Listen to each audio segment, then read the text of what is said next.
guys. Welcome to the program. My name is Joker with a face for radio and a voice for print.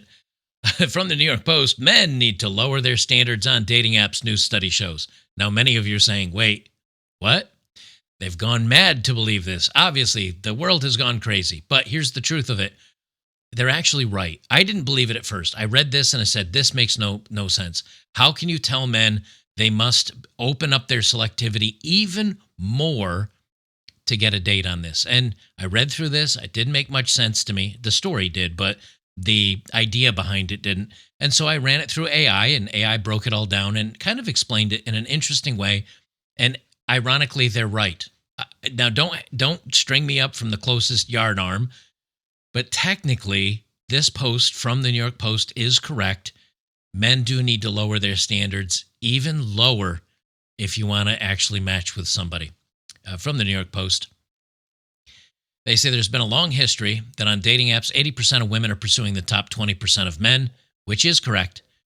But the new research reveals that actually fellas who are aiming too high when swiping for love. That's right. You're being too selective, men.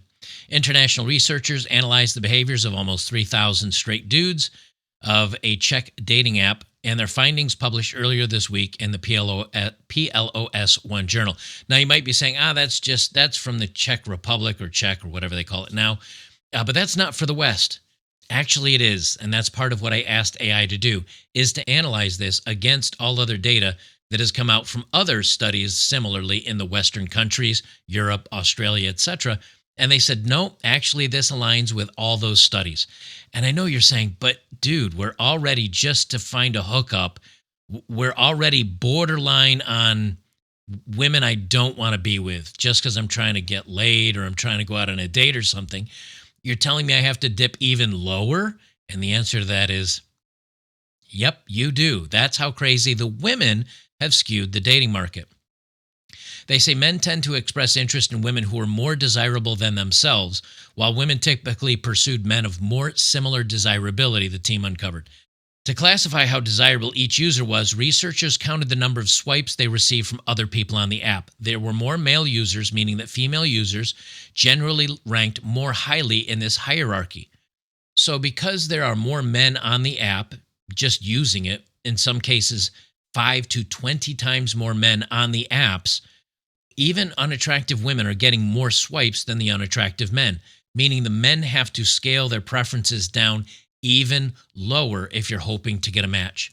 It's a women's market on the dating apps because there's so few women out there, they're just getting all the choices. Thus, to avoid feeling frustrated and rejected when using the dating app, the research suggests that men should be realistic about their own desirability and not attempt to date out of their league. Really? The successful matching outcomes tend to align more closely with women's preferences than with men's. This likely reflects women's stronger position in the online dating market, as men outnumber the women and are often expected to make the first move. Based on the way women swipe, meaning they're very selective about their swipes, and they select so very few men, that men, if you want to match with them, you're going to have to lower your standards. And they keep saying that men are selecting women that are above their standards. Yes, they are. In other words, because there's so many men competing for even fives out there, 5 men need to aim for 4, 3, and 2 women. That's basically what it's saying. I asked Grok, I said, the story on this link, and I shared the link, references a study in Czech. Are there any other similar studies with the same or other results in the West, meaning Western Europe, the US, or Australia? And it says yes. And I said, explain and show the results. They took 240,000 interactions on a major Czech dating app.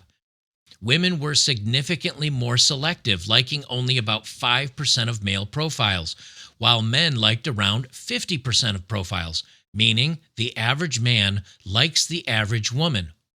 And the average woman likes only about 5% of the profiles, the top 5%.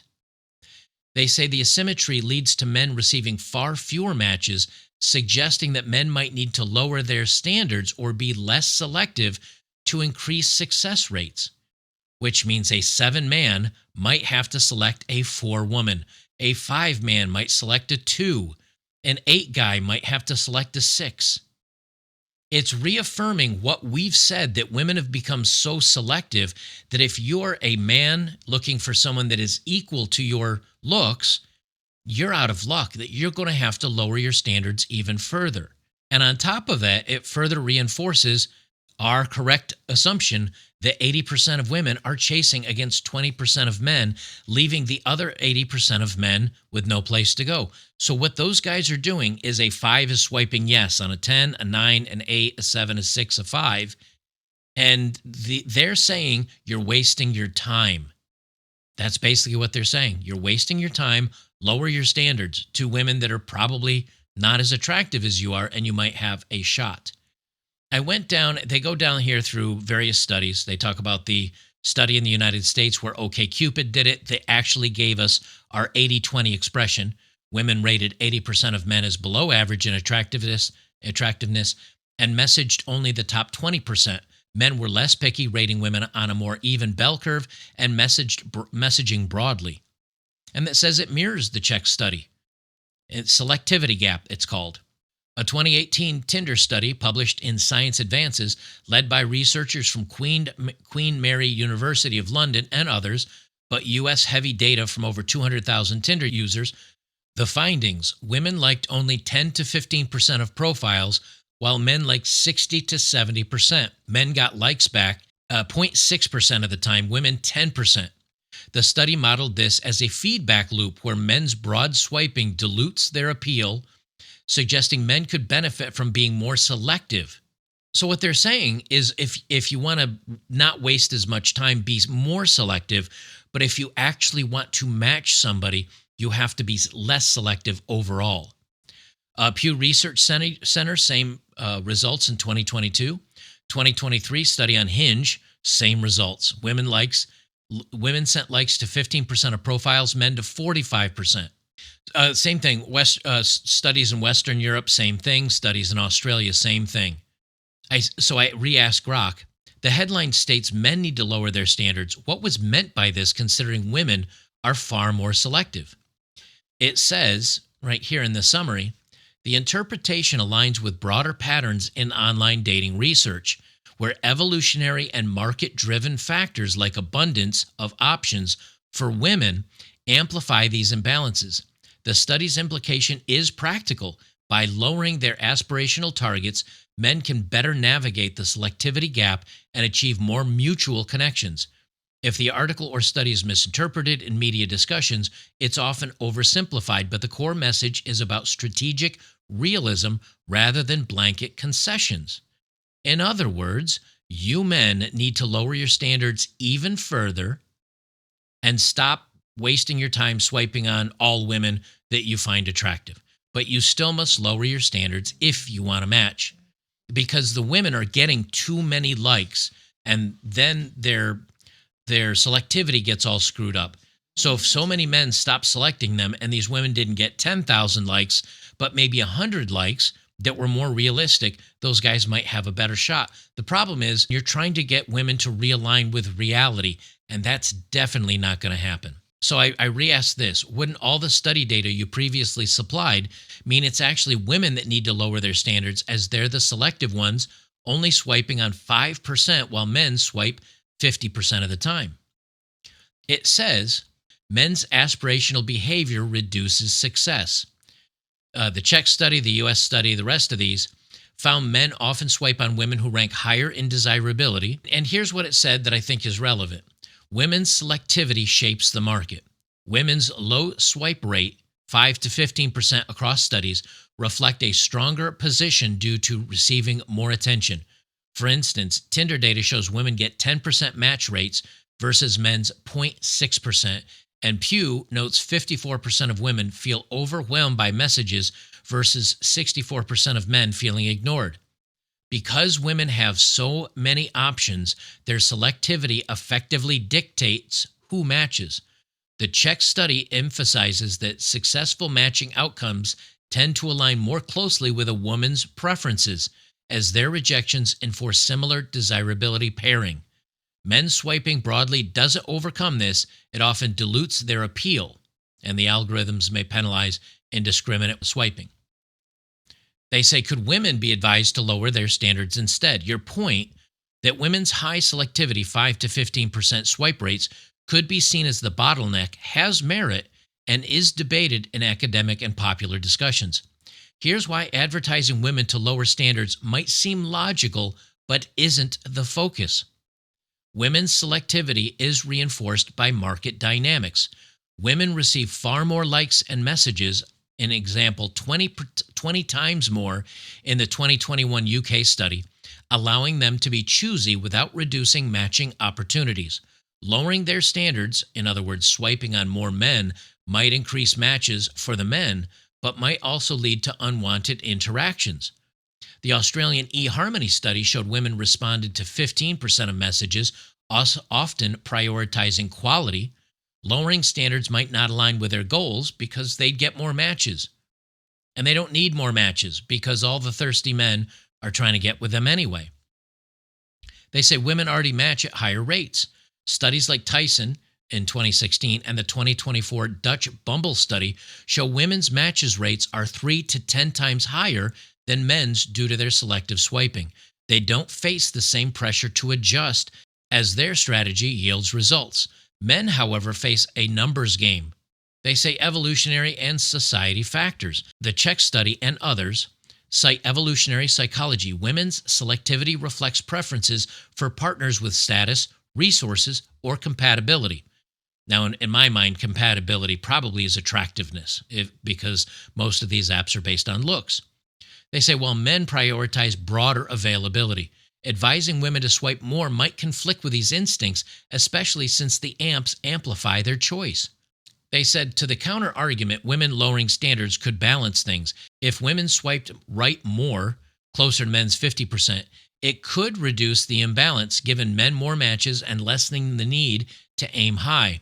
The 2018 Tinder study suggested men's broad swiping is a response to low females' response rates, creating a feedback loop. If women were less selective, this loop might break. However, no major study advises this directly, as women's selectivity aligns with their incentives, quality over quantity. The 2023 Hinge study notes women's pickiness increases with education, suggesting deliberate choice, not a flaw to fix. Final take. The data show women's selectiveness, 5 to 15% of swipes, creates a bottleneck, but advising men to adjust is more actionable because they initiate more and face higher rejection. Women could theoretically lower standards and increase matches, but their current strategy works for their goals, and market dynamics, which is more male attention, reduces their need to change. The Czech study headline might feel one-sided, but it's addressing men's strategic misstep in a system where women's preferences hold more sway. So it really boils down to this. There are thirsty men, and there are so many men on these dating apps, anywhere between 5 and 20 times more men, that women, even average women or even unattractive women, are overwhelmed with choices. And so when overwhelmed with choices, even the very lowest bottom rung of women are choosing only the top men that they have a choice of. So these women are swiping on all the hot guys, and then they're swiping on all the average guys. And these very unattractive women are still getting some action in the average guy camp. So it leaves the average guy swiping on these apps to swipe on just basically anybody they'd say, I'll at least go out on a date with her and I'll sleep with her, and anybody above that. And those men are wasting their time. When in reality, these women have so many choices, and these women are able to be as picky as they are because it is so many men overwhelming them with choices that women have just become too picky.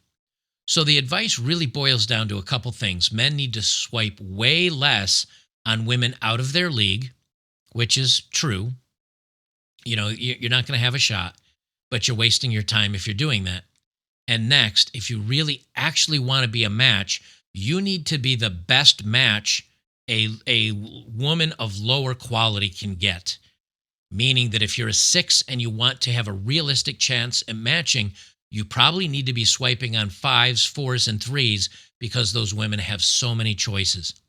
In reality, this is just telling you, get off the dating apps. You're wasting your time, you're wasting your effort, and if you do get a match, it's likely from somebody you don't want to be with.